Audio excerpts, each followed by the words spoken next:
ক্রিয়া থাকে, তবে জান্নাত একান্তই আপনার জন্য। 2. ক্যান্সার বা দীর্ঘমেয়াদী রোগ। এই দুনিয়ার সবচেয়ে কঠিন পরীক্ষাগুলোর একটি হল দীর্ঘমেয়াদী শারীরিক রোগ, যেমন ক্যান্সার, কিডনি রোগ, হৃদরোগ কিংবা এমন কোনো রোগ যা মাসের পর মাস, এমনকি বছরের পর বছর ভোগায়।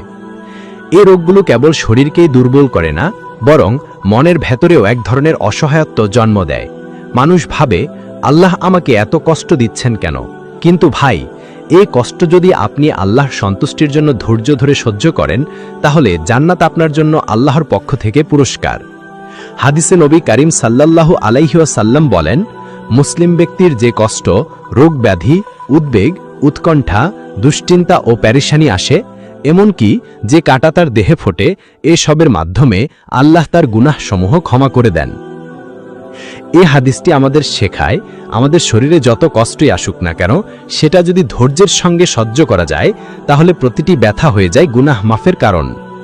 আপনি যদি ক্যান্সারের মতো কঠিন রোগে আক্রান্ত হন, তবু আল্লাহর প্রতি সন্তুষ্ট থাকেন, 5 ওয়াক্তে সালাত আদায় করেন, তওবা করে থাকেন, তাহলে এই কষ্ট আপনাকে জান্নাতের পথে পৌঁছে দেবে।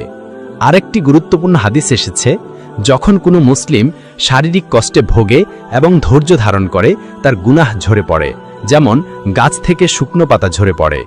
এই পৃথিবীর রোগের বিনিময়ে যদি আল্লাহ আমাদের জান্নাত দেন, তাহলে কি আমরা ধৈর্য ধরব না? 3. পেটের রোগ বা ডায়রিয়া।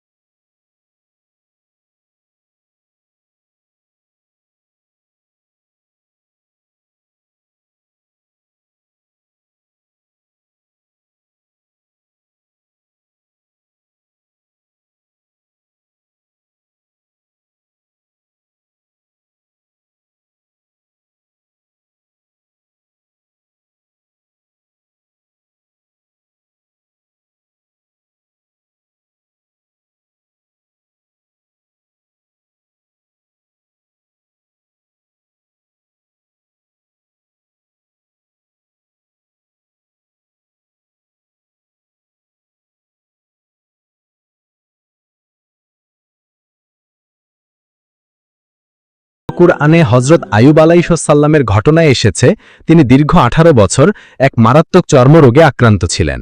তার শরীরে পচন ধরেছিল, এমনকি পরিবার পরিজন, সমাজ সবাই তাকে ছেড়ে গিয়েছিল। তবুও তিনি কখনো আল্লাহর প্রতি অভিযোগ করেননি।